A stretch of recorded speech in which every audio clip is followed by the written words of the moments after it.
Nova Scotians deserve to know who is making the decisions, but so far, the ministers in this government can't answer the most basic questions about this budget.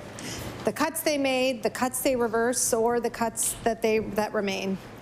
Now, for reversing some of the most terrible cuts that likely would have landed this government back before the Human Rights Commission, they want praise. When you propose 10 cruel things and you only do 8, it's still cruel. The government is supposed to do the work beforehand to determine the outcome of choices, and people are still worried. Why didn't this government do their jobs in the first place instead of creating chaos for Nova Scotians? I recognize the Honourable Premier. First off, Madam Speaker, I want to assure the honourable member that if anyone is looking for praise, politics is probably not the career to pursue. We actually are in these roles because we want to do what's best for Nova Scotians. We get up in the morning and we try to do the best we can every single day for Nova Scotians. We are not perfect, Madam Speaker, and we do not pretend to be. Instead, we have the courage to acknowledge when we got something wrong and say, we got that wrong, and we'll try to do better next time. And Madam Speaker, that's what's happening with this budget process, and we will continue to do everything we can to move this province forward. Thank you, Madam Speaker. I recognize the Honourable Leader of the Official Opposition. Thank you, Madam Speaker. Thousands and thousands of Nova Scotians could have told the Premier that the cuts proposed in this budget were wrong, but he didn't listen to them. And he doesn't have to take my word for it either. Yesterday, the Deputy Premier said, quote, "This has been a chaotic time." We acknowledge that, and we know it's been challenging for organizations. Madam Speaker, it is this government that created the chaos, and this government who caused the challenges.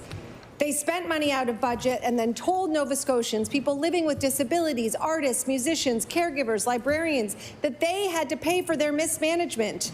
They didn't do the work to determine the impact of the cuts on families, communities, and whole sectors of our economy.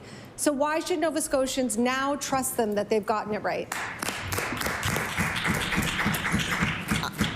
I recognize the Honourable Premier. Madam Speaker, at every step along the way, we try to do what's best. And sometimes things happen, and you have to respond as a government. Sometimes there's an awful fire.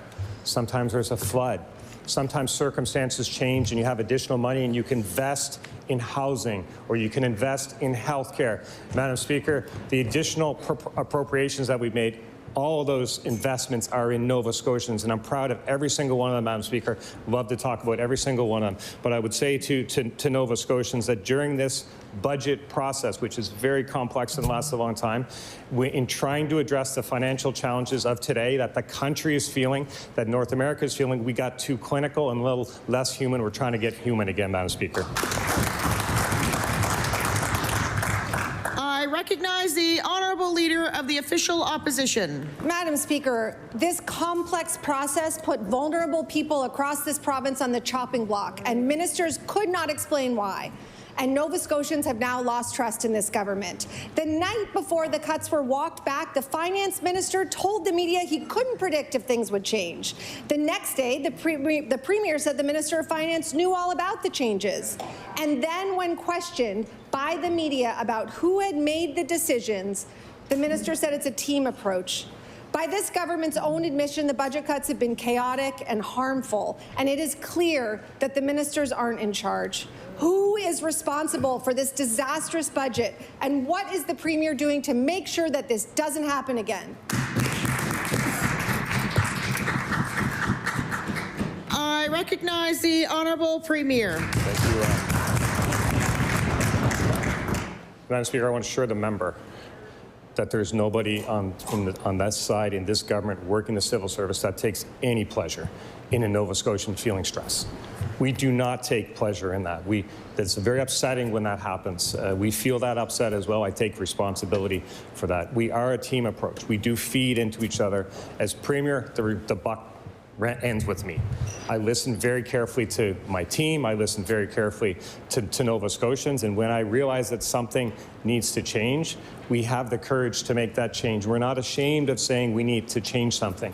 So, Madam Speaker, we will continue to listen to Nova Scotians. We will continue to work with Nova Scotians.